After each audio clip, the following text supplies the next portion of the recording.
that's the space I'm in now, is how do we create a medium where people can have those heart-centered conversations, and we're in fix it mode, rather than there's an abundance of positive ripple effects in the world. How do we actually lead with love rather than fear, and have those as kind of the basis of our conversations and the basis for how we're approaching problem solving.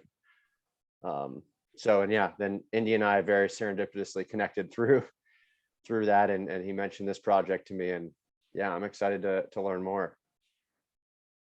Yeah, that's awesome. Really excited to, what's really important is for us to kind of really gather together and put the resources behind the things that we believe, and that's kind of what I saw in tech. It's like, we're really pushing the boundaries of innovation, but with that heart, we're just making tech for tech's sake, not for the just more for the sake of more.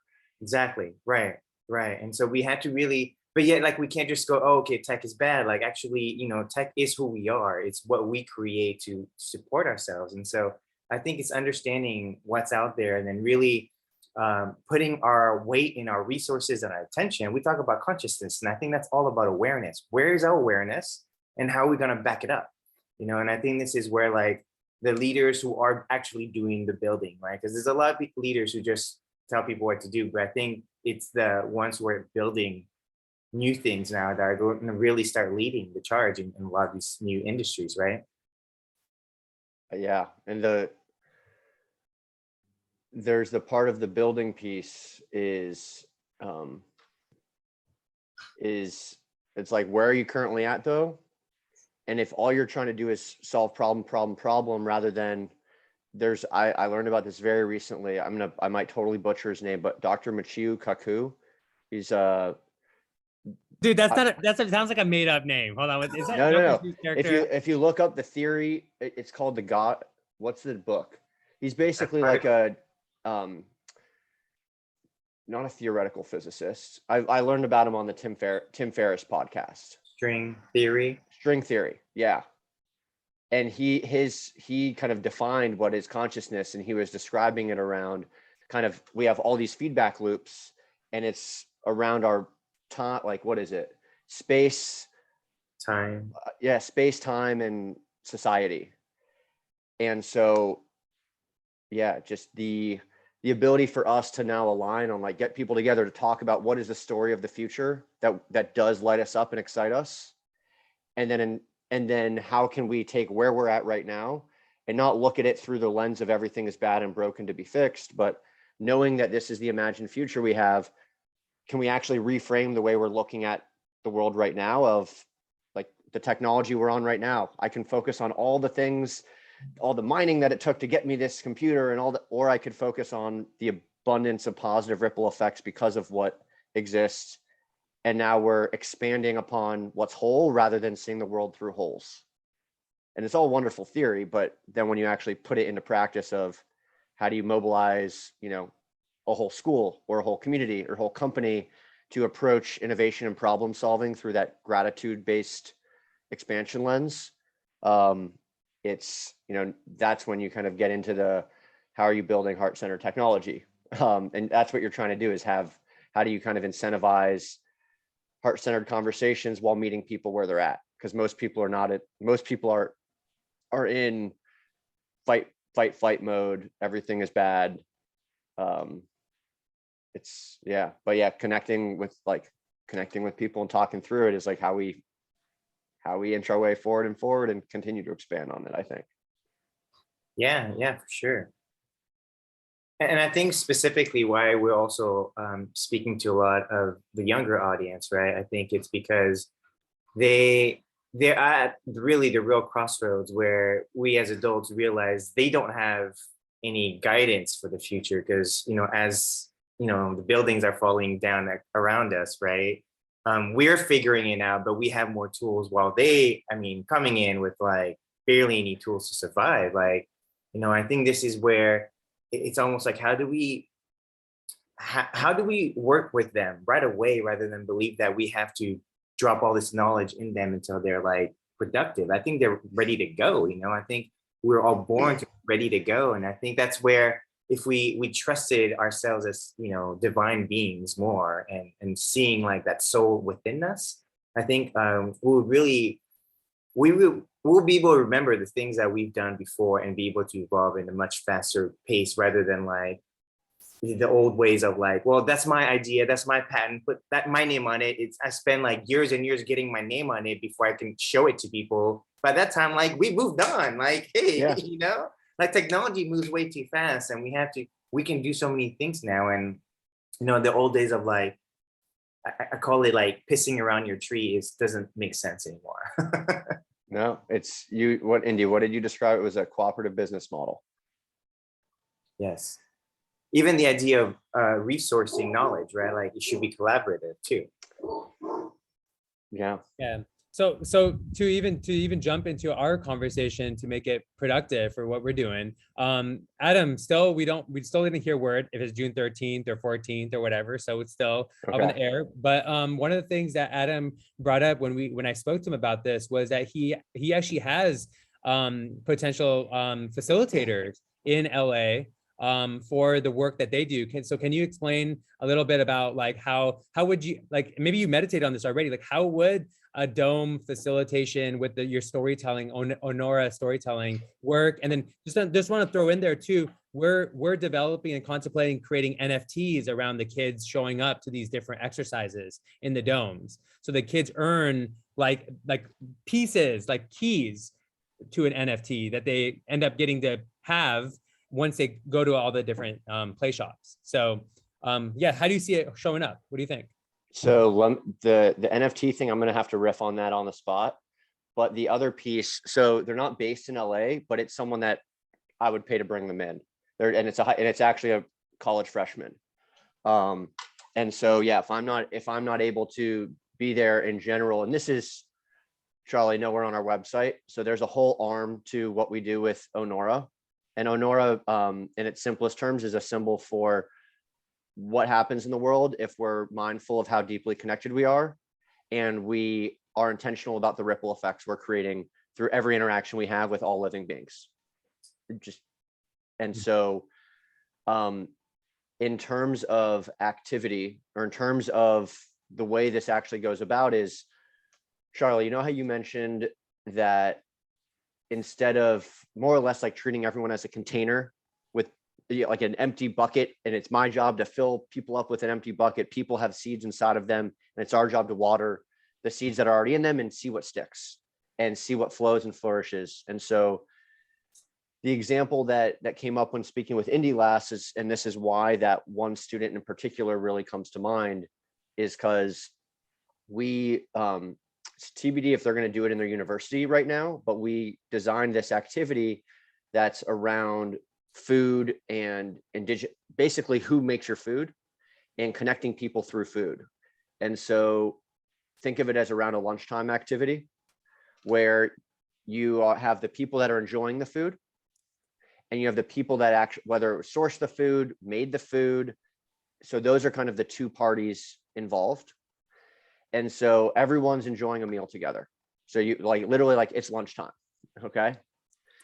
And so we put out essentially a form, like a reflection form that everyone can reflect on. What can we celebrate? And this all follows a framework actually called Chia, like a Chia pet, where it's fun, it's easy to do, and it grows crazy fast. And it's around celebrating, understanding, and then imagining.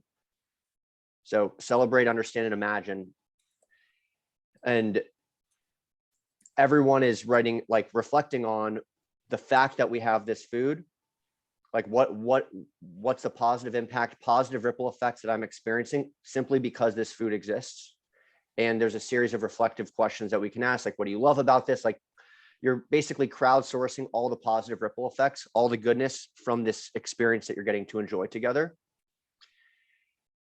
And then talking about that at your table. And then the person who actually made the food or sourced the food, someone who will be able to speak to this, can actually go up there and introduce themselves and share more about what did it actually take to make this possible? Like, what did it actually take to make all this goodness possible? And so now you open it up for Q&A. And every single person that asks a question actually has to open up with telling them what they can celebrate, like thanking them. So thanking them for what they've done and sharing what they put in their reflection and asking their question. And so you're getting to have this kind of grounded, this heart-centered, grounded conversation. And then the last piece is around imagining. And so you've had this conversation around what can we celebrate? What does it actually take to make all this goodness possible? And now in your wildest hopes, wildest dreams, when you think of the future of the ripple effects that could happen for the journey to get you this amazing food, what do you wish could happen? And so everyone's now sharing ideas around this imagined future that they have for the future. And so that's kind of the general structure of conversation. And the output of that is kind of a shared vision for what the future of food would look like for them. So a couple of notes I wrote down. That's freaking awesome, Adam. I love that vision. A couple of things to note is that we are just within our Cosmic Labyrinth community, let alone who the people who are going to be coming on as we grow for this project. We have amazing art educators on board, right? So if we were to do something like this, we could even turn it into an art project or a collective art project that the kids, that they, like when they answer these questions, they we could create something that they have to put into like a mixed media kind of like art project that can actually be a physical art project, right? Also, we could even also have some iPads that are for the labyrinth set up throughout the space, and people and kids can record the story. So after they do this exercise, something to think about is maybe we can create some recorded self reflections, right? Through and just creating more like content like that, where the kids can see it later on, or they can use it later on for whatever they want to, but it can be an NFT itself, that recording, so I'm throwing that out there. That's what's coming. Charlie, you got anything on that? No. I'm thinking about it. I'm just processing it. Process one I'm 0. probably like trying to get the details of like, how are we gonna do that? Logistics. Yes. Charlie's the Virgo, bro. Adam, Charlie is like, he's got like everything documented. He like has everything like, dude, if it wasn't for Charlie, I would just be flying off in a vortex and people just be like, what the fuck is going on? So trying to put down tracks while the train is going off the rails. So in terms of an art related, so basically, because there's two parts to this. One is you're essentially collecting story, you're collecting perspective in the first part. And then the second part is, so what do you now do with this collective wisdom, this collective consciousness that we've captured through this medium? And there are, depending on the questions that are asked, this could be tied to the senses. I know there's an element of the elements of nature that's part of this event. And so when thinking of the ripple effects of this experience of food, we can invite people to put on different lenses to reflect on food from that perspective. And so in terms of the art that's on the other end of this, I'm not the artist here. Yeah. Okay. There's an artist in. Yeah. No, I have an idea now. I think what we can do is, in the same token as the whole reflection of the food, is because our theme is the 4 elements, and understanding how we actually manipulate the 4 elements as creators in this reality, in this organic matrix. It's like getting people to realize we're already in the Minecraft game, but we don't know how to use the tools, right? And so even in understanding how to make food, let's actually take it further, because when the kids are walking in, they're putting their birthday, and then they're getting kind of connected to one of the houses, the 4 elements. And so if we're talking about food, like, let's talk about how the 4 elements are involved in making food, right? Because actually they're usually very involved in making food, from growing the food, putting water, watering the food, you have to have air going through to make sure you don't keep the moisture there and let the food grow, but then fires to cook the food too. So I think if there's a place where maybe the kids using their element, like talk about one experiences of Well, what that does well, to making food, or well, how Charlie, it's collective. Yeah. Charlie, keep in mind that at the beginning, what we're looking at doing is the kids who come, before they come, they're going to get a little bit of like a hint about how to cosplay in Yeah. their elements, in their astrological elements. So they're going to be already they're going to be set up, right? With the idea of their own astrology and how their astrology is connecting to the elements. So, like, what are you, Adam? What's your Scorpio. Scorpio? That's land. That's earth, right? Water. That's water. So you're water, right? That's your main thing. So maybe that's how we can like orient some of these kids, is they right away, like they have to connect with the water, how water shows up with food, right? So you would show up, Adam, in the water section, that's something to think about. And those are, because this is all, it's basically gratitude and curiosity is the two core pieces of this. And so the curiosity, we can solicit those questions around looking through the lens of water and food. What are all the questions that you have, right? We've grounded you in this love for what exists. Right. Now let's lead into that, like ask questions, leading with that love and getting curious from that lens. Yeah, I like that. That'd be great. I even think, Charlie, if we do this in the big dome and we get all the kids there, right? We actually could do, we could even divide the dome into the 4 elements in the dome. And each of those things could be a separate container, within the dome. And then you can learn from the collective curiosity, because if I am focused on water and my cohort is focused on water, I have to now listen extra, like now I have to practice active listening to now learn from the land people, to learn from the fire people, because that's not my domain that I'm exploring right now. And I find that what's really great about, like, even when I was, a kid, like I didn't conform easily, but like when I did, like it was stuff like, for me, it was college and football, right? And you're like, oh yeah, we're part of a team, we're going against this other team that showed up. And I think that's really powerful. And like saying you come in and you're part of a crew right away, which is you're the water crew. Always pay attention to water, water, water, right? Because then what happens is they're definitely going to lean into the things that they are naturally good at that might take them a long time to figure out in our daily life, because we're not really, besides taking a shower, you don't really access water that often, and that kind of makes the kids a little bit more like, hey, I'm going to be these guys are paying attention to water, so we're going to work together and really connect, but then understanding the differences with each other too, of the earth signs and the air signs and fire signs. So can you mix people? So I guess I'm wondering, because if you do have 4 different groups, and this is with elementary school students, we have a high schooler leading this with elementary school students right now, where it's the same thing. It's like a show and tell activity, but to get them working on active listening, the person that's sharing, the person next to them who is going to share next has to ask they actually have to ask a question. They have to ask a follow-up question. And so I wonder if, because that's like what improv does. You have to pay attention to what people are saying, not what's in your head. Yeah.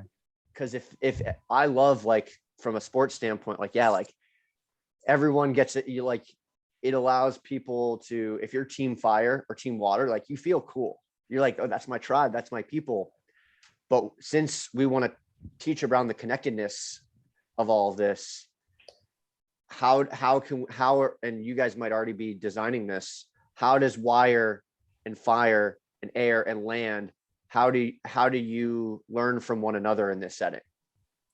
So like for the fire people, instead of just listening to the fire perspective, how could you be at a table with an air, a water, and a land person? So I got an idea for that right off the bat. Like some of the play shops that already are being pitched by the community, by the collective, are are not just one element, right? So like, you know, like let's say I'm teaching a laughter class, right? A laughter play shop. That's a little bit of fire and a little bit of water mixed together, you know? And so I can teach those elements, both of those elements within. So it can be an experience for the water and the fire to come together. And some of those kids from both of those tribes to come together and see how they actually like flow together. That's just an example I'm throwing of my own, but any of these play shops that people do, that the facilitators do, right? That guides do or mentors do, they can actually be, we can craft it so that they are like, hey, look, this is how these elements come together and team up. Yeah, we can have also like projects towards the end where we, we gather the 4 elements together and see like how do they come up with things and appreciate like their part in whatever they're doing as a project. Because a lot of times, like when you have projects, if you're not picking the right kids, like some will like monopolize and some will like, if they're all too nice, then they'll like won't do anything. But you put those 4 elements, they naturally like have to come out like, hey, water signs, like I need you to think about what to do with the water. I'm busy doing this, right? So oh my God, you guys, I got it. Yeah. For them to access that, like, so one of the things that Adam, we were thinking is some of these kids might not have the technology to have wallets, like digital wallets and all this stuff. But we can kind of be like one of those, I forgot what those things, you know, where you like people donate and you get like when you turn 18, you get access to like whatever. What we could do is we could create NFTs that are assets. And so maybe the project could be that they actually at the end of the day, they have to team up with all the other elements. They have to create a team of 4 with other elements, right? And then together they have to like complete that project. And that's a digital asset that could be an NFT. What is there a specific, and so this might be just a general structure that, is there one specific project like that? If this is a 1-day event, right? Yeah. This is a 1-day event. Is there one specific project that they are to complete by the end of this?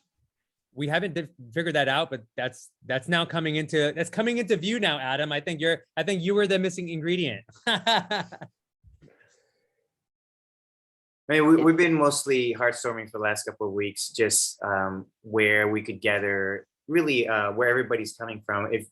We had a theme, and the theme was the 4 elements. It's 5 elements because heart is actually how it weaves the 4 elements together, that connection that we are connected. So it's still 5 element. It's from the movie Fifth Element, just because it's such a great movie and everybody loves it, right? But it actually makes sense because we talk about ether and really do talk about Reiki and energy and that soul quality in us too. So yeah, that's kind of like the symbol. And then the heart represents a labyrinth. So you have to make the journey inwardly to learn who you are, to make the journey outwardly. And the labyrinth is only one way in, one way out. It's not a maze. You don't get lost. So there's only one way to get in, but you have to see the entire maze before you finally find yourself inside. So it's like, it's a shaman story, right? Of finding yourself and coming out of it. Wow. So we have a board game that actually brings this together. And so really what we're trying to do is train kids into entering this experience as if they're playing a board game and they are the game pieces. So the play shop is going to be more like an opportunity to like remake like conferences for kids, but like, like a camp, but like really like, how do we bring people in to share information together with like a theme, And my thing too is like, because I work so much with kids and teenagers, we do not, like, unfortunately in the West and anywhere in the world now, we don't look at them as teachers, as scientists, as inventors anymore, right? As shamans themselves, as bodhisattvas themselves. So we really want to create a space. That's why we're talking about like these ideas, because it'd be great to artifact their ideas, to create an artifact of their ideas. So we can even send that to Congress people. We can send that to people like, this is what the kids came up with for what to do with the environment. Like, what the fuck, So this ties to Kiss the Ground, actually. As part of Farmer's Footprint, one of the co-founders of Kiss the Ground, Lauren Tucker, there's a new studio that's around. Basically, when and I don't know if I'll just recap it quickly here. Basically, with Kiss the Ground, it's all around soil, right? It's all around soil health. Mhm. And similar to the journey that I've been on, which started with like carbon offsets, carbon in the atmosphere stuff, she had a quote in her presentation that was basically like, I learned that by focusing on regenerative agriculture, that's going to lead to healthier soils. Mhm. That's not going to lead to the healthier future for my kids. Yeah.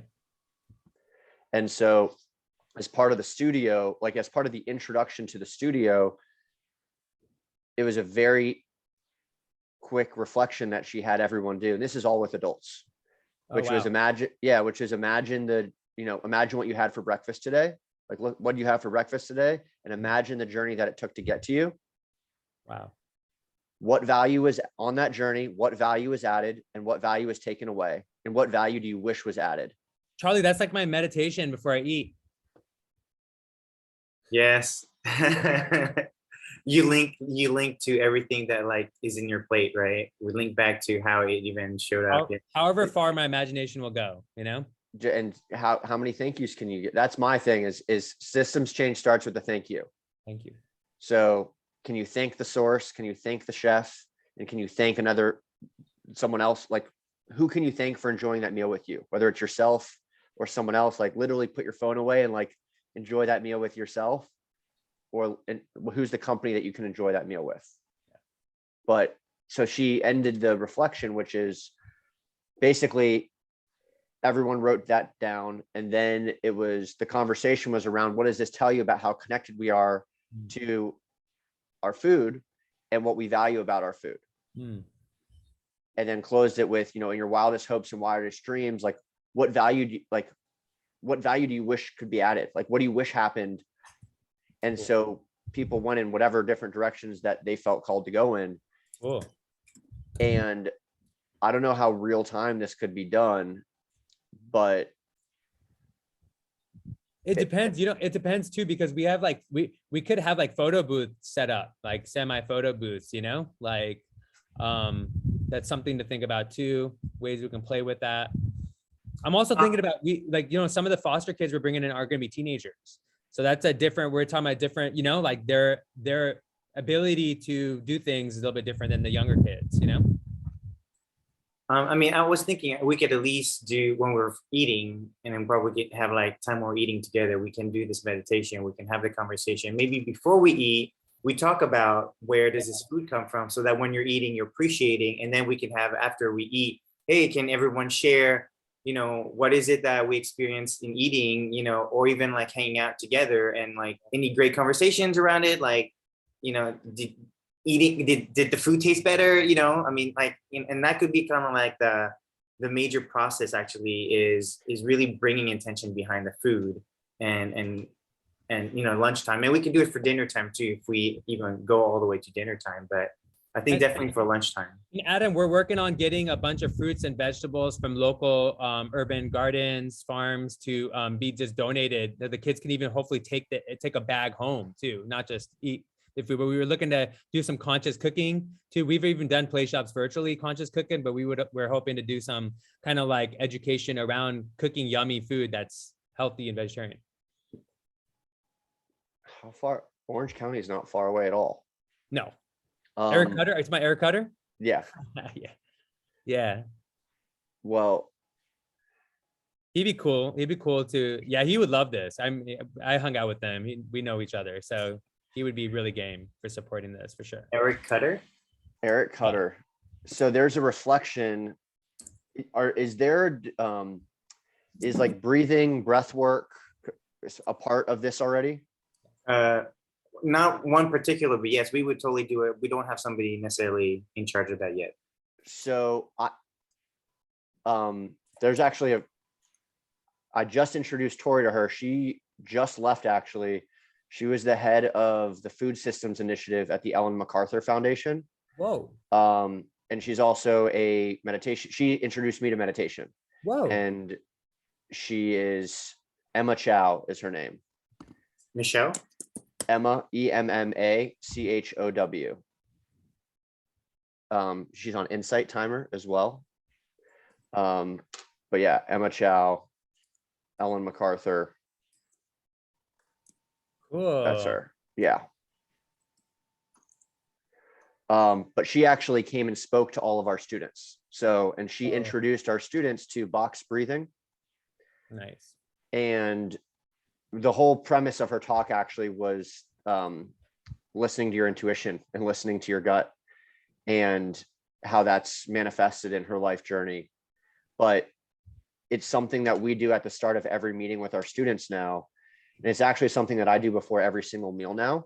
And so it's actually basically doing 3 breaths to like get out of that fight or flight mode and like literally just ground yourself where you are. Mm-hmm. But then this is actually, it ties to the elements, because this journey for me started with an obsession over carbon emissions. And so one meditation that I have, like literally at the start of the day, but I also do it before meals, is as you're breathing, realizing that every breath that you take is actually, carbon is literally the building block of life. And so as you are breathing, that is going into the soil, that carbon, it's going into the trees, that is literally creating more life and more biology on the planet. And that's you, those are all the ripple effects just by you being alive and breathing right now. That has nothing to do with what you're now doing while you're alive. And so now every person you interact with, everything you do, everything you say, like that's all now creating ripple effects in the world. Wow. And you can choose what you can do. And so, and then can bring in that consciousness of, well, who can we thank, to the fact that this food exists, like literally the fact that I have this apple to eat right now, regardless, let's say it was every single pesticide in the world was used to make that, just the fact that this thing exists, what's the positive impact this has on you simply because it exists? And then you can go down one layer. Well, because of everything you just said, what then happens? Now, because of that, now what happens? And now you realize that the world is just this abundance. And so it's why we need to change our website actually, because our website currently says healing the planet. And healing assumes that things are broken, to be like that there are divots, rather than you have a current state of vibration, right? Just like that apple, there's a current state of positive ripple effects. And it's a matter of how can we expand upon that and heighten that vibration. It's not broken. It's just, you wish you wish it was creating even more. Yeah, you notice how people who are getting healing, they never stop getting the healing. They're always like, I'm going to see another person to heal. I'm seeing another healer. I'm seeing another healer. It's like you just get into the vortex of healing and you can't get out of it. Rather than living. So the evolution is helping everyone find their role and creating an even more vibrant planet. That's and awesome. So this, I really do think food is the ultimate connector. And so a grounding before we eat. Yeah. With a consciousness around just by us breathing and being here. How does that tie to it can tie to air, ties to land. Mm-hmm. And yeah. Yeah, it'd be also a great way to out loud. It'd be a great way to bring everybody together for a moment in that space. Cause like what we do, like I'll give you an example, the orphanages that I volunteer with in India, one of the things that they do is every time they eat a meal, they say all the kids, everybody comes, doesn't matter what grades, whatever they are, everybody in work, all the teachers, everybody, they all come together and say a prayer over the food. And then they eat, right? Or they go branch off where they were. So it's also a great way for us to rally everyone for a moment, create that sacred space. Maybe I wonder, Adam, that you're giving me ideas of like local indigenous people who work with the LA in Los Angeles indigenous to come and also share their perspective while we're doing that. So they honor so the kids get to experience the actual like honoring from the indigenous folks from the space that they live in, that'll be kind of cool too.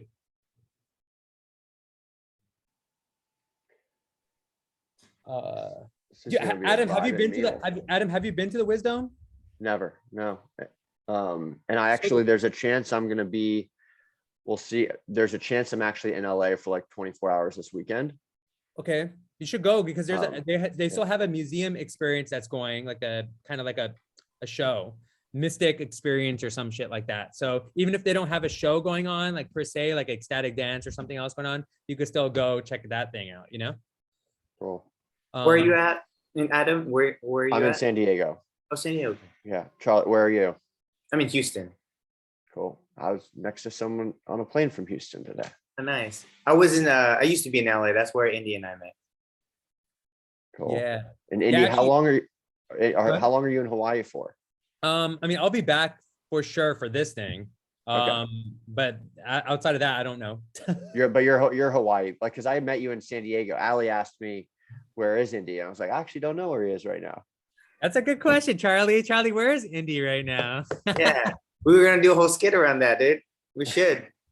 It was like Mr. Rogers' Neighborhood meets, like, I guess, Carmen San Diego. Where in the world is Indy? Yeah. Actually, Adam is about to have a little baby very Oh, soon. nice! Congrats. Yeah, First, thank you. Yeah, August. Early August. Yep. Yeah, it's gonna be a little spitball. It's gonna be fiery Leo. Yep. Do you know One if of it's a boy or girl? No. We're waiting to see what pops out. Oh, okay. Nice. Should be fun. Should be fun Surprise. surprise. Yeah. One, one of the things that Charlie is focused on is men's health in Chinese medicine, TCM, like modern, like integrating it to modern day. Because, wow, we got so many bad practices for like men's, you know.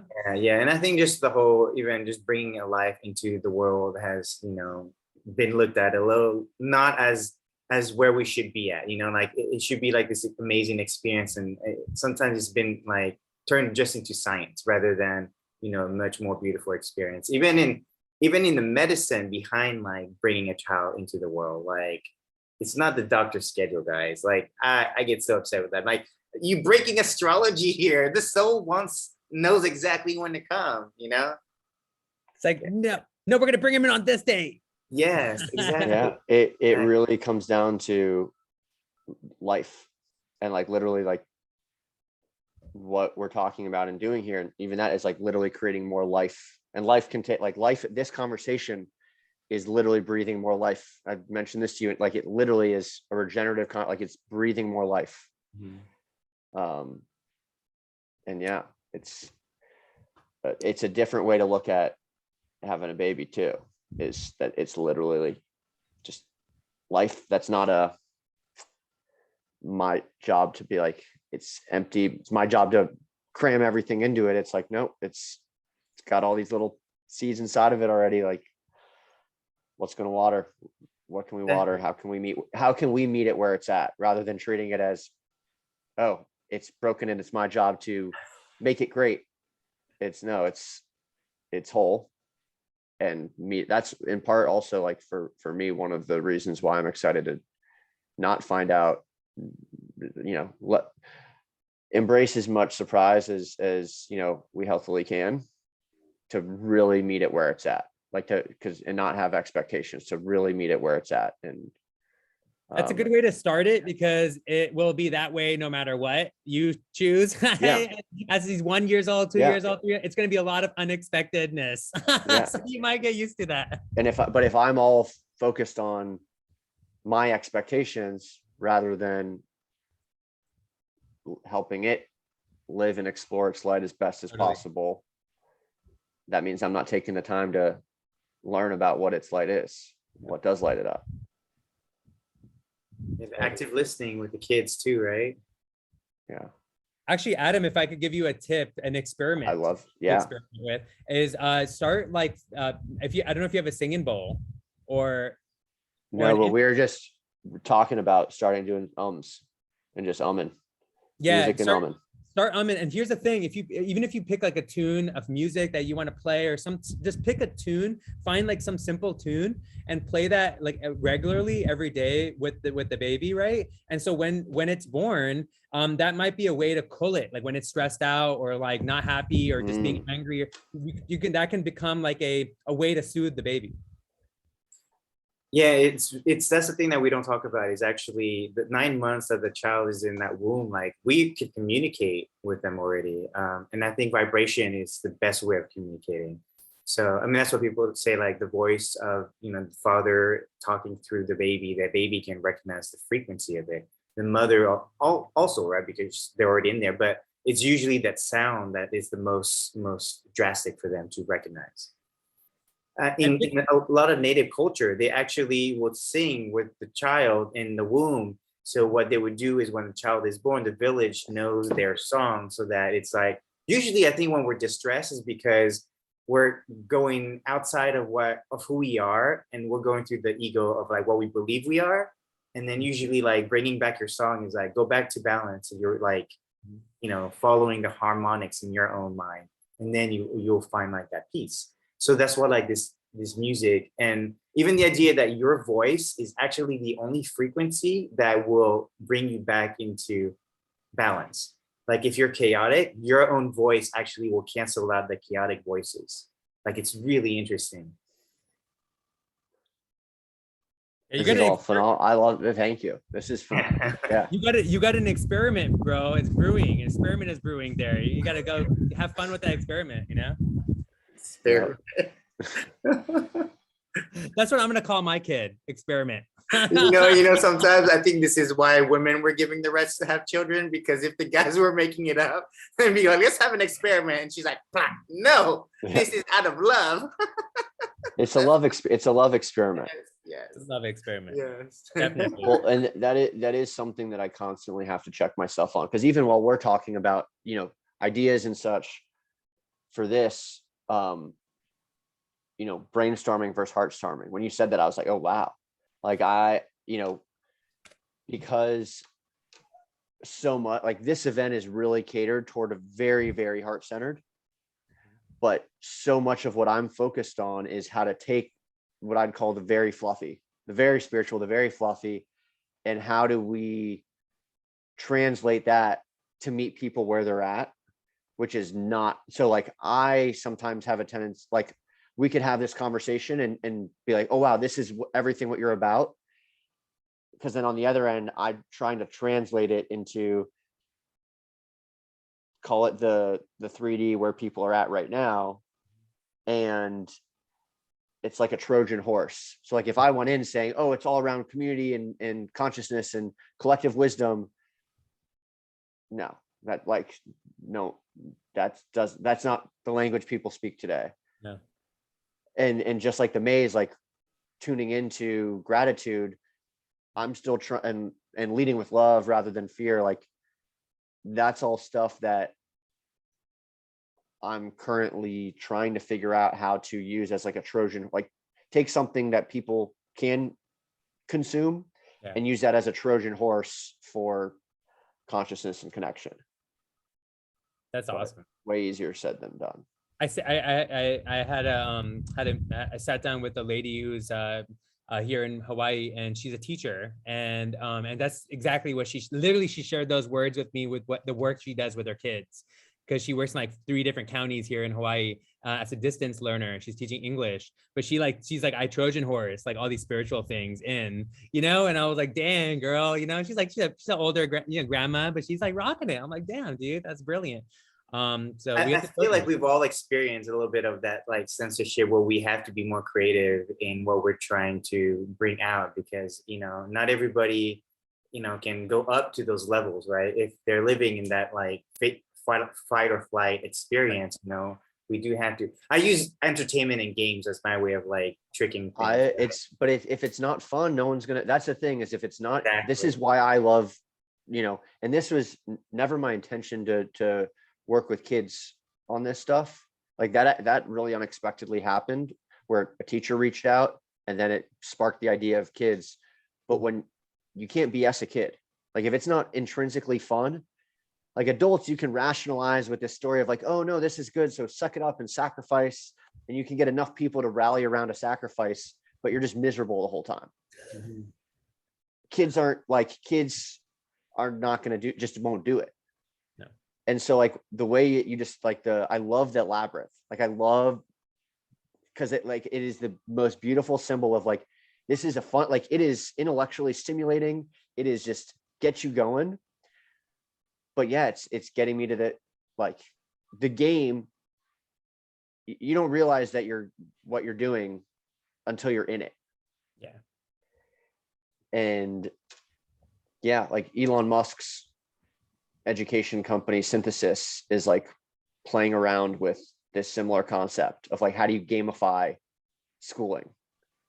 Yeah. And I feel like I'm a little bit not too intentional, but like, since for me, it's people having heart-centered conversations. I'm trying to find, and maybe I was meant to meet you, Charlie, because I'm trying to find what is the container? Call it the game, call it the container, where people can be excited, can have an excuse to go have these heart-centered conversations.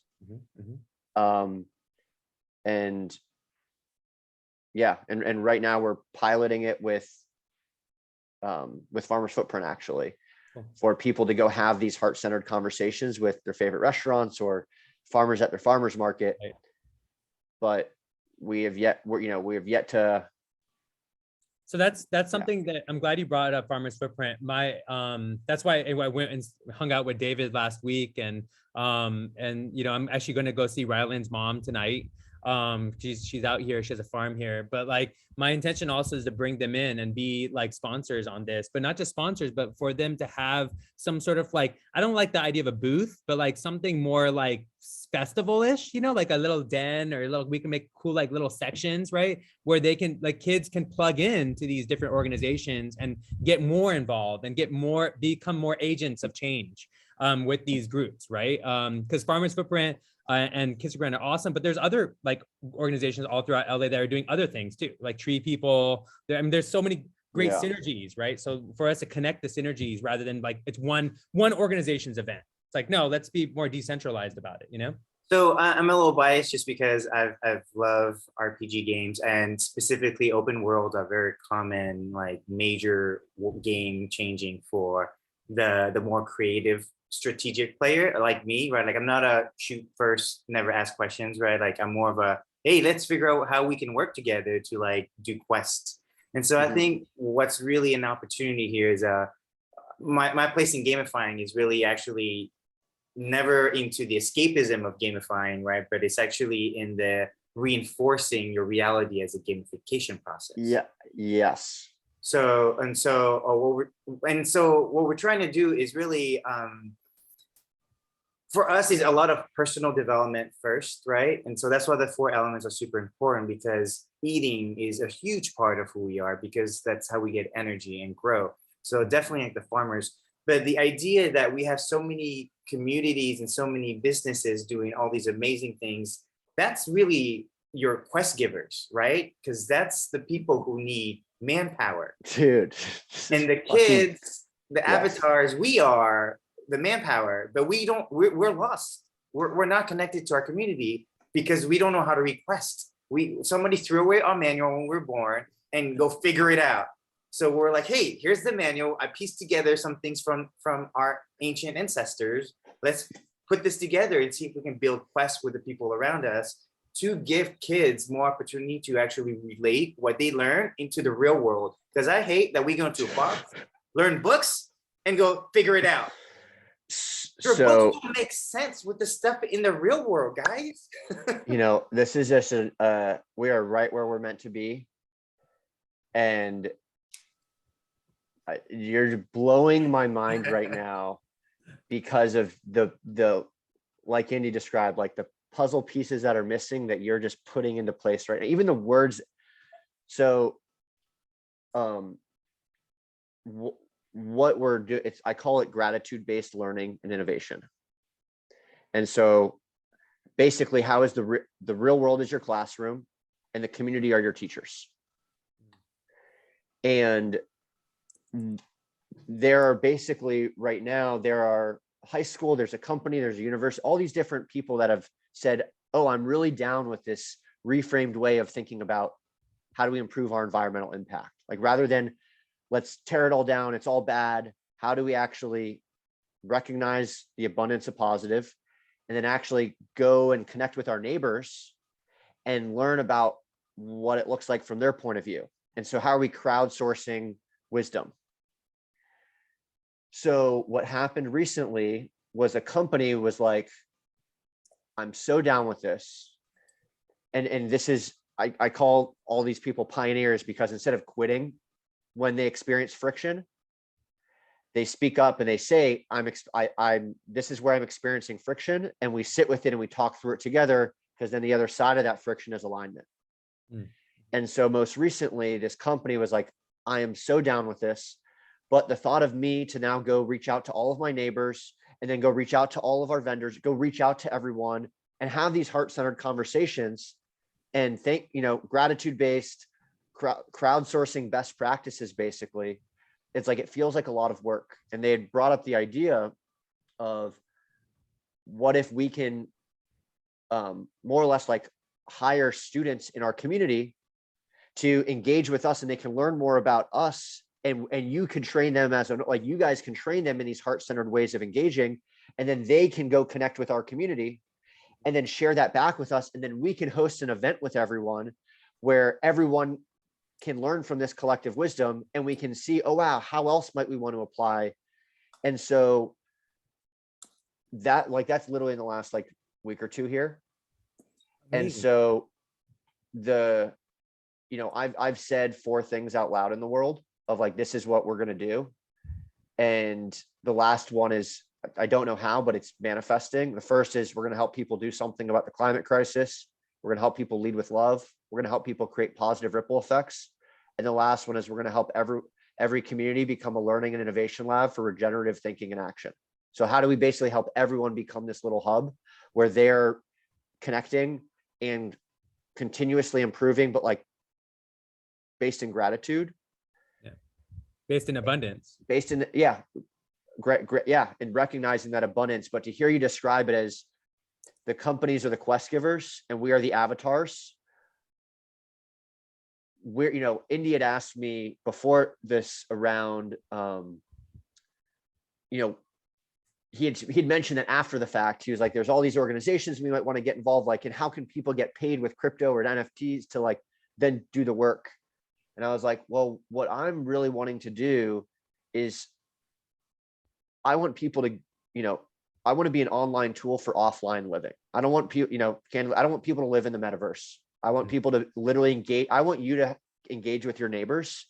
And so I want you to go have these curiosity conversations, not interviews, have these curiosity conversations, but then what you report back, like the story that you share back, you're incentivized to do that. And so whether that can go to the company that's issuing the quests, and then those stories, that's like a new media as well, because now our newspaper is community crowd. It's a distributed newspaper where you're now crowdsourcing what we can celebrate in our community. You're crowdsourcing people's stories. Anyway, you just got me going from what you put out there. Yeah. So and the next thing we haven't really said either is, we talked about hard coins and the idea that hard coins would be based on the value that we put behind the passions you have, right? Because what's happened is we've created value based on money, product, and time, right? And that's where we've lost our ability to actually provide value behind things that people love to do, and community service. And community service today is crap. I mean, every time I hear it, you're like, you guys aren't doing community service. of hours. There's no shared experience. It's all and hours. it's usually things that like no one wants to do. It's like, how can that be community service? You know what's really fucked up these days too is a lot of companies and organizations are using the word service as like another way of saying work, or like, they're not even doing any service, but they're like saying, oh, I'm doing a service, Yes, exactly. And so, what's really interesting is what I find like modern day influencers are really interesting, because they are representing. I think what's happened is our culture is getting fragmented into the individual, but it hasn't kind of gotten upgraded into the collective individuals, right? We're still gaining our ability to be more individuals. You see it with food trucks. We see it with everything that's becoming more microtransactions, everyday person, what you need at the order, at what you need right now. Don't waste time making crap that no one's gonna get and sell it at a really cheap price that no one ever wanted it. You get your food, what you want right now. And everything's just a means to an end. Yeah, exactly. So I think what needs to happen is, if we really wanted to actually create value behind heart-centered and having heart-centered conversation, is we're not putting value behind that. And that's why you don't have these incentivized conversation. But if we were to create value behind heart-centered conversation of value because of what comes out of it, and if we have an intention behind it, then we'll put the awareness on it. The problem is the intention's all over the place. People use what I call brand words just to like get their point across, but it's never really in real intention, right? So this is where like crypto recreate value.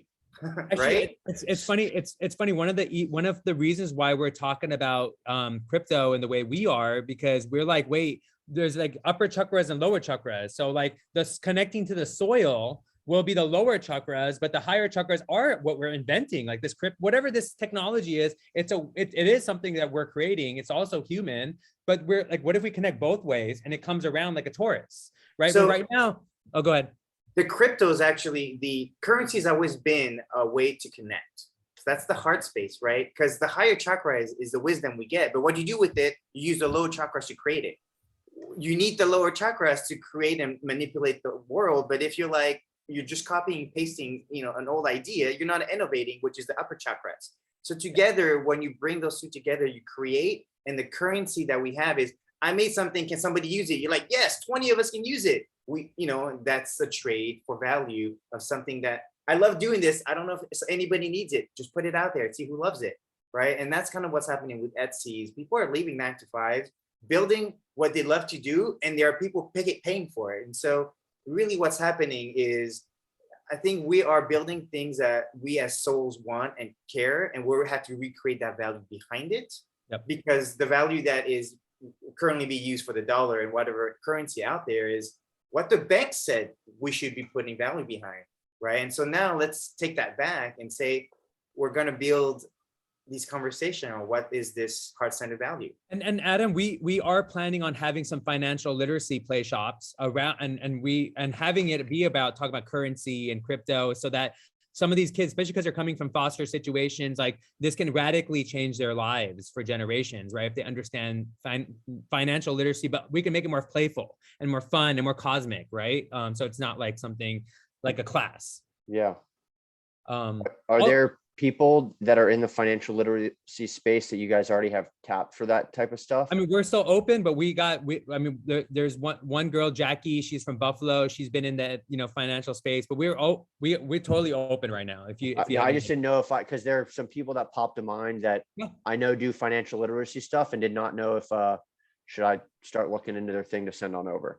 Yeah, I mean, definitely. Yeah. I mean, tune in. I mean, here's the big ask I say is, anybody who's getting involved, please make sure that they know how to tap into their inner child, that they're happy and healthy, because we have to embody that for these kids. Yeah. Right? We can't get, because somebody who needs healing of their inner child leading the blind can't lead the blind. That's what I'm saying. So it's got to be somebody who's going to have fun with the dome, be in a festival. It's going to be a festival vibe. Somebody who can really embody the cosplay, right? Like we don't want a stiff person.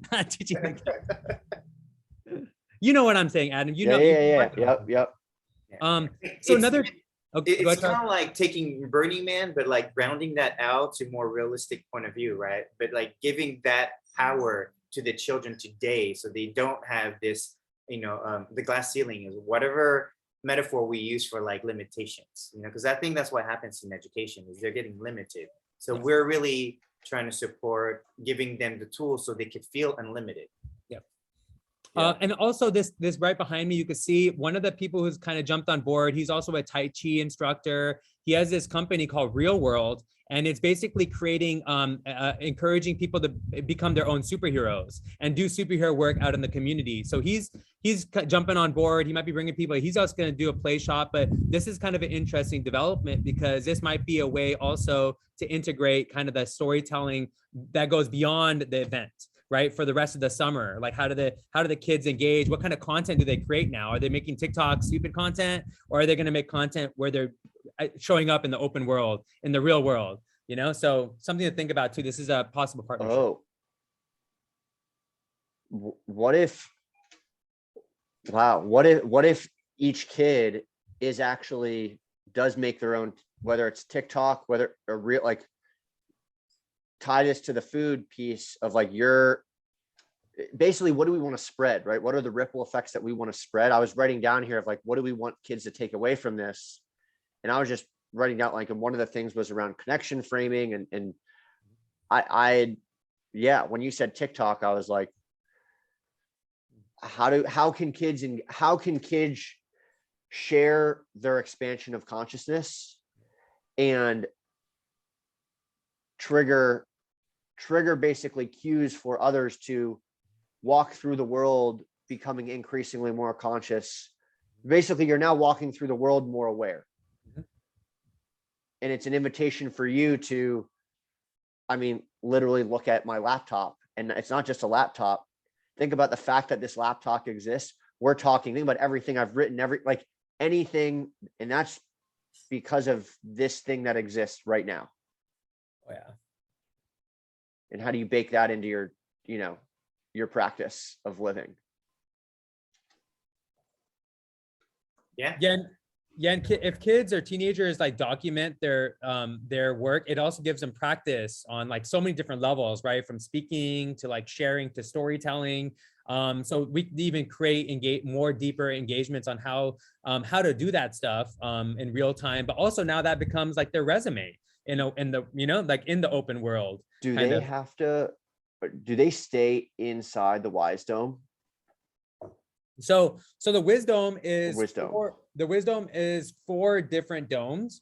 3 of the domes are connected. You can actually go from dome to dome inside.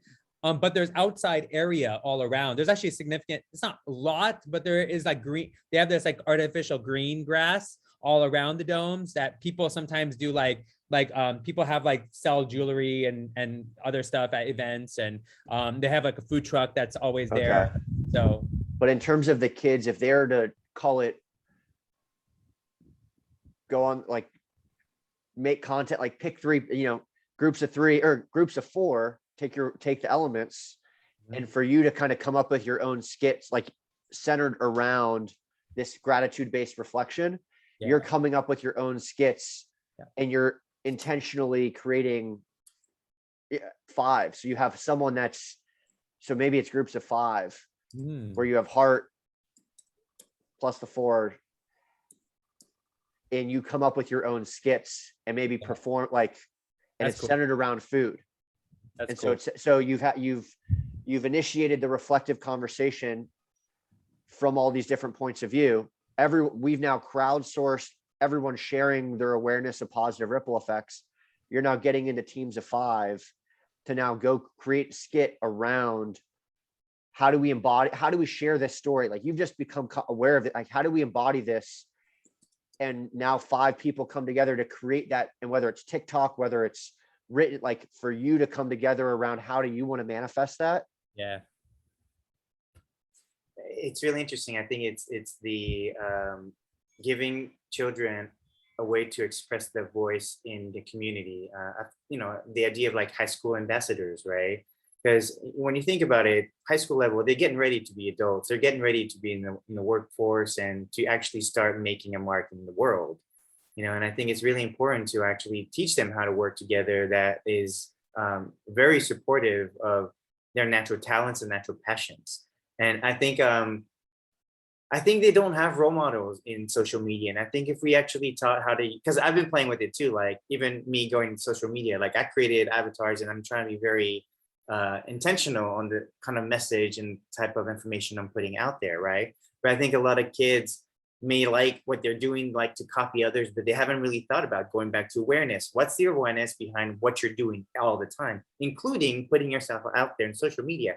Can you maybe, because like for me, like the idea that you learn when you actually teach. So what if they became teachers on social media and we're learning more, but then we're gathering other kids that were like, I learned something from this kid, and maybe we need kid teachers rather than adult teachers. And that's actually, we actually had a girl teach one of the play shops, during the pandemic for Cosmic Labyrinth, and she was a better teacher than all of us. Like she talked about like the power.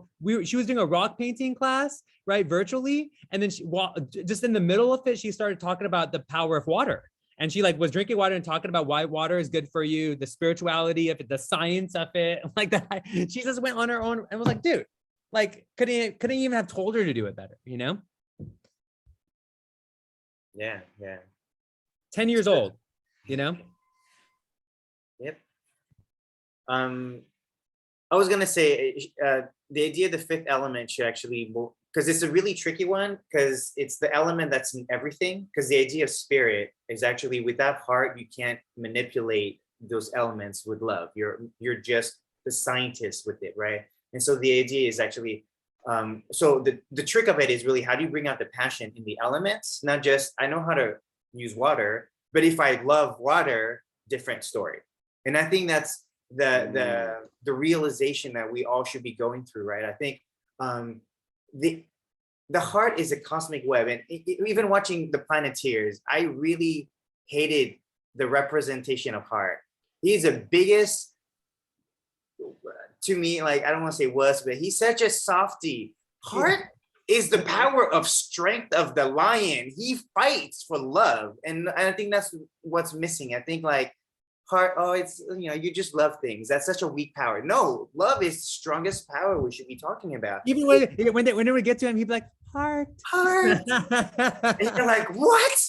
You're the one bringing us together, you know, and that's the idea behind, actually, you know, because children have heart. And why do we say that? Is because they're not afraid to be themselves or to experience themselves, right? But what happens as we get older, we like been told so many times, don't do this, don't do that. And people say we lose heart, right? And when you lose heart is where you like have those thoughts of like, I don't want to be here anymore. I want to remove myself from this video game, right?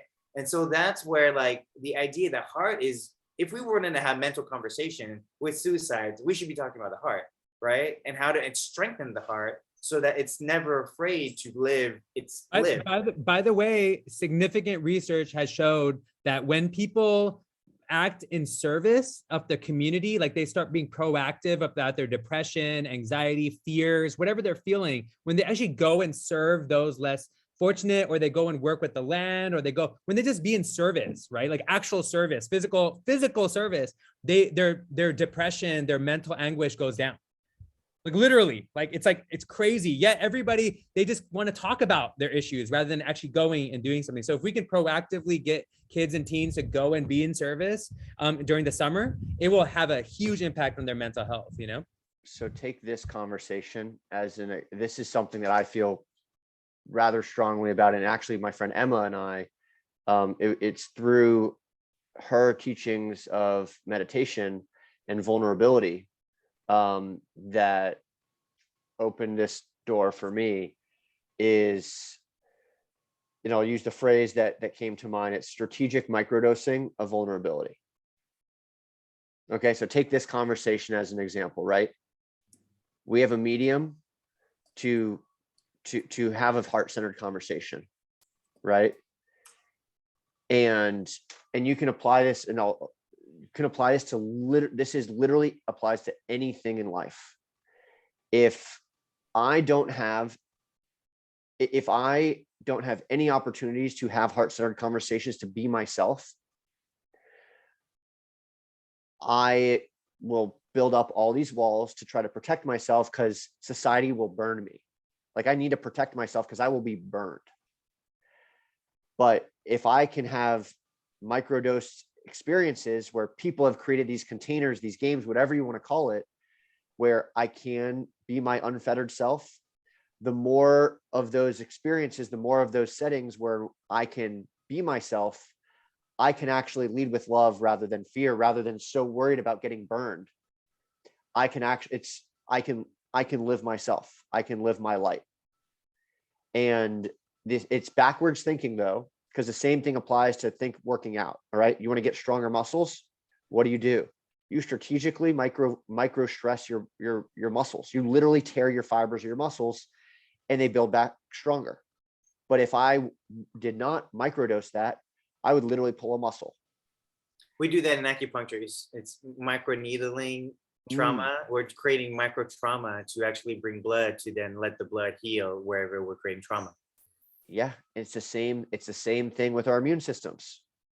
If you want a healthier immune system, so what do? You microdose strategic exposure to stressors. But if you don't do that, you will have an extreme reaction when experiencing any stressors. And so it's very backwards thinking. But Yeah.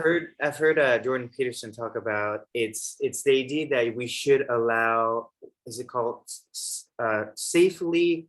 No, it's Yeah. like letting children like basically play dangerously but safe. Like let them Yeah. stay on the edge of danger while they're being watched, because that's where they grow the most. It's not when they're comfortable, but when they're basically being Doing stressed. dangerous things carefully. Yes, exactly. Yeah. Actually, Yeah. there's research that shows that I think it was like in another, I think it's like Denmark or something. I listened to a podcast recently about the scientists from there, and they found that the playgrounds where there's like extra emphasis on safety versus playgrounds where they like allow the kid to do whatever, the playgrounds with extra emphasis on safety have more kids getting hurt than the ones that they're allowing the kids. Like this, over and over again, the research is showing that. So actually when the parents and people are like, whoa, don't get hurt, what's out, they're actually, the kids are getting more hurt. So that's one of the parenting things that we think about, because someone introduced this concept of a yes room, where the kids hear no, don't do it, like a space where they can, like, it's the kid's job to push bound, like that's To create those in boundaries. nature. Yeah, is to and to find a boundary and then push and experience friction and then push, and that's how you grow. And that's all of life, is a balance between friction and alignment, friction and alignment. And rather than running away from that friction, to actually sit with that friction, because then the other side of that is alignment. Mhm. And it's but yeah, from a mental health standpoint,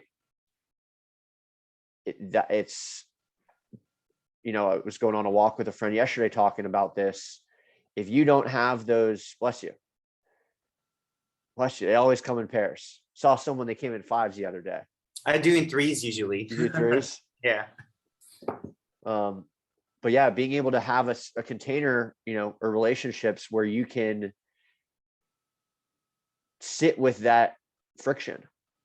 So like for you to self-listen, for you to, whether it's through meditation, journaling, those conversations with yourself, but like to self-listen, but having those containers where you can sit with that discomfort, sit with that friction, and appreciate it for what it is, which is a signal that something, you know, it's a signal. And so rather than, you know, and it's not that it's not, it's comfortable. Like the hope is that you can go from, oh, my discomfort is bad, like I'm suffering because I've associated bad with it, to eventually, how can I like genuinely appreciate and like say thank you to this discomfort as a signal for what it is, and love it. And that's, again, with all this, much easier said than done, but it takes friends that are willing to say, hey, let's connect. You're not alone. Like, you're not alone. Let's not further isolate. Let's actually connect, because there's a good chance that you're not the only person going through that right now. And we can benefit from putting out those olive branches and, you know, learning from that collective experience. Yeah, and also, you know, from like, it's funny because like the fragility now that we're experiencing, especially with like teenagers, a lot of it, the fragility comes from points of view where like there are people who are educating them, their guardians, their teachers are fragile themselves, right? And so, you know, like I'll give you an example. I was volunteering with a bunch of foster teenagers, and what happened was like when they started coming at me with crazy questions about like death, or like some of them talked to me about ayahuasca that they saw on TikTok or whatever. They were talking about DMT, right? I didn't turn down from it. Like I didn't go like, oh, I don't want to talk about that. Like, let's not talk about that. Like, but I saw the other parents and I saw some of the other educators doing that, right? They were turning them down when the kids were going into these mystical spaces. I was like, let's go, let's do it. And the rest of the time they were like just connected to me, like magnetized. Like they wanted to do stuff with me. They wanted to like learn from me. They wanted to just be around and talk more about stuff that they were curious about. So I think it's important that we, all the facilitators at this event and future events, that like we have to embody our own curiosity about these mystical, unknown kind of things, right? Because that's actually what sparks curiosity about science and sparks curiosity about spirituality. And like we have to embody it. If we don't embody it, they're gonna feel the fragility. You know, they will feel it and they'll turn off. But hey, I want to respect everybody's time. How you guys doing with time? You okay, Adam? I'm good. This This is enlivening, to say the least. It's actually good that we got this personal time, because last time it was like a bunch of people, so we had to go quickly. So it's good that you got to like tune in really deeply, you know? So where, given, because right, this is my first time like meeting you, Charlie, and learning, from where things are at in the process of things, and what would be helpful for me to leave this thinking more about or doing.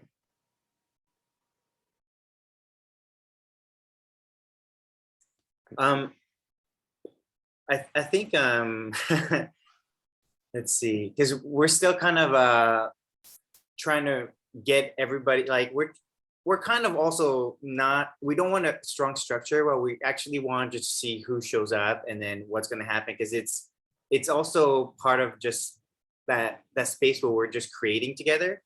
So I think I mean, we had some good conversation just over the lunch, right? The idea of the intentions. I think if you can think about the people that you think will be great for us to be able to introduce to this, even if they can't do it this time, the whole idea is this will branch out to become a more consistent thing. But this is really a launch thing, testing it out. If people love it, then we want to eventually, but basically more resources behind it, whatever you think that looks like, time or people.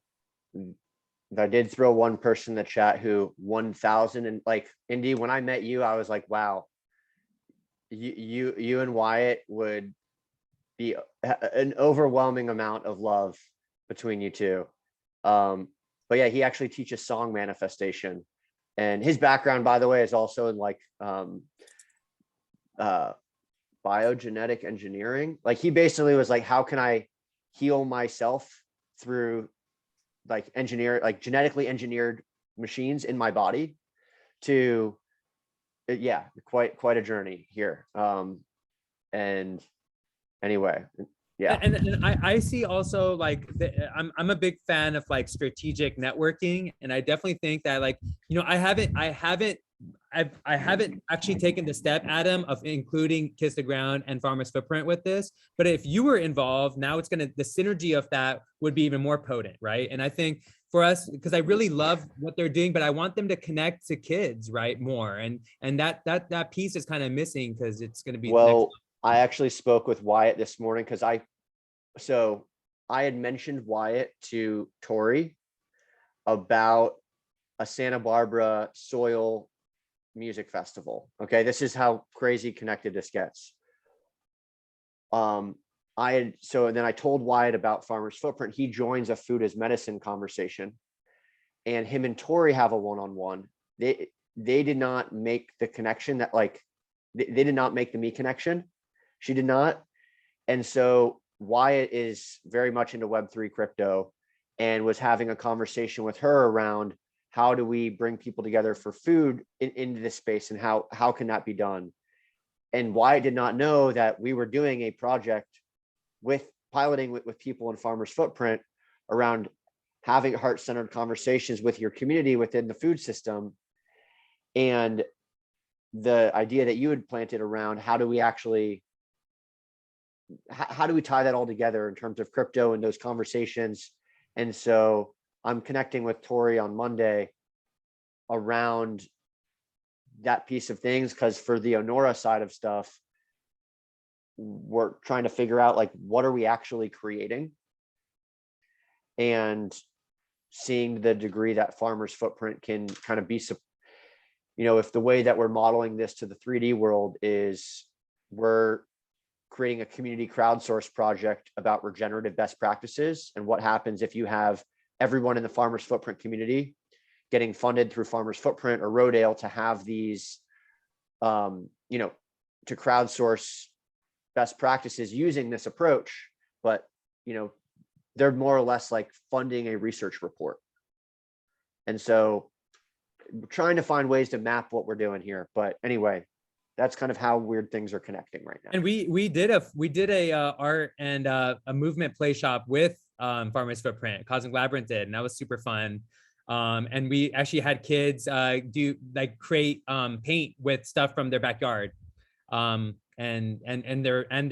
turmeric and stuff that was in their covered, you know? So they connected with art that way, art and earth and soil. So there's already kind of like a flow there, you know? Yeah. So it's we definitely have a lot of synergy with that. So Awesome. sweet, dude. So yeah, we'll keep flowing. We're doing this every Sunday. So Adam, you know, feel free, tune in, you know, and if you like Wyatt, anybody you want to bring on, it's gonna be the same time. I'll send you the invite. You can come whenever you can. And if you see anybody who's fit to plug in, I guess another thing I would throw in there too, I guess we're not fully there yet, but this is kind of the buildup is kind of there too, is anybody who can, like, who has a community of children that are in that would benefit from this, right, greatly. So, you know, because we are, you know, there's a few people who we've already brought on who are work with foster kids already. So they're going to be bringing the foster kids from their communities into this. But just to keep that in mind, like, how can we bring this to kids who normally would never have access to the wisdom, or us normally, you know? Yeah. Awesome. Cool. Charlie, I love you. Oh, yes. It was great to see you, Indy. Love you too, bro. So it was great to meet you, Adam. Likewise. This was fantastic. I'm going to connect you guys on LinkedIn as well. So, you know, you guys can connect there, but let's keep flowing, guys. Let's keep Cool. Awesome. Yep. Yeah. The companies are quest givers. We're the avatars. Yes. Yes. It's definitely. And what happens, imagine what happens if you have every single person in the world that is all on the same quest to how do we create a more connected food system, like even just food. And everyone is on a quest to answer that question together. Exactly. Yeah. Common quest. Yeah. All right. Team up time. Quest team up. Find teams. Let's make this word our own. Yeah. All right, guys. All right, guys. Have a blessed day, right? Bye, everybody. Likewise. Good night. See ya. Bye. Resurrect. Yeah. Bye.